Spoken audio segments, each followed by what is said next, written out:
Salam sejahtera, salam kasih Tuhan dan selamat malam. Selamat mendengarkan renungan pada malam ini.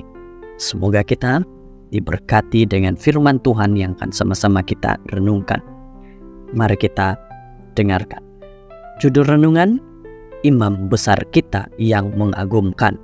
Ibrani 9 ayat 24. Kristus tidaklah masuk ke tempat suci yang dibuat dengan tangan manusia, yaitu salinan tempat suci sejati. Dia telah masuk ke surga itu sendiri di hadirat Allah untuk kita. Terdapat 3 soalan asas tentang keselamatan yang setiap orang Kristen harus dapat jawab. Apakah yang Kristus lakukan di kayu salib untuk kita? Apa yang Dia lakukan untuk kita sekarang di tempat suci di surga? Dan apakah yang akan Dia lakukan untuk kita pada kedatangannya yang kedua?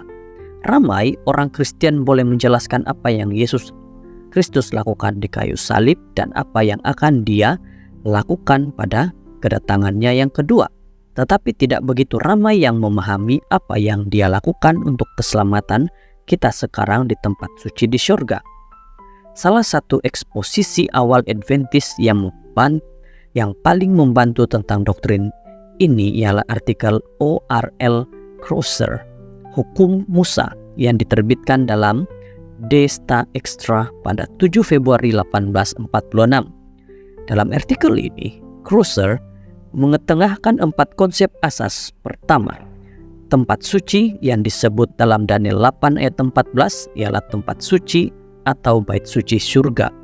Ibrani 9 ayat 24, Wahyu 11 ayat 19. Kedua, tempat suci di surga terdapat 2 bahagian yang literal, yaitu tempat yang suci dan tempat yang maha suci, seperti yang dibayangkan oleh tempat suci Musa, Ibrani 9 ayat 1 hingga 9. Ketiga, Kristus adalah imam besar yang agung di tempat suci itu, membuat perdamaian bagi kita melalui darahnya sendiri yang ditumpahkan di atas kayu salib. Kolose 1 ayat 20, Ibrani 9 ayat 11 hingga 23.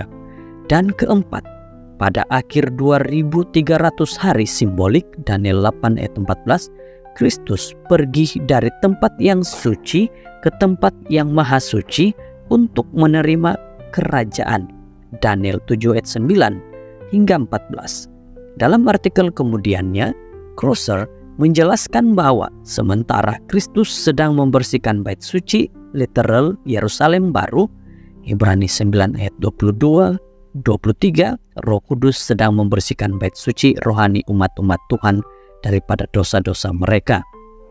1 Korintus 3 ayat 16, 17, 6 ayat 19 dan 20. Tetapi Anda mungkin tertanya-tanya, jika Kristus telah menebus semua dosa kita di atas kayu salib itu, mengapa Dia masih perlu berdoa untuk kita di tempat suci di surga? Kristus mati di kayu salib untuk menyelamatkan seluruh dunia, tetapi tiada siapa yang akan diselamatkan di luar kehendak mereka sendiri. Sekarang Kristus dengan murah hati menerapkan jasa pengorbanannya kepada semua orang yang menerima Dia dengan iman. Sungguh indah rencana yang telah ditetapkan untuk keselamatan kita. Tuhan, alangkah buruknya jika rancangan penyelamatanmu tidak berkesan untukku. Saya menerima pengorbanan Engkau di atas kayu salib itu sebagai dosa-dosa saya, dan saya menjemput Engkau untuk menjadi imam besar dalam kehidupan saya. Saudara-saudara, pada waktu ini jemputlah Yesus untuk masuk dalam kehidupan kita menjadi imam besar bagi kita. Tuhan memberkati.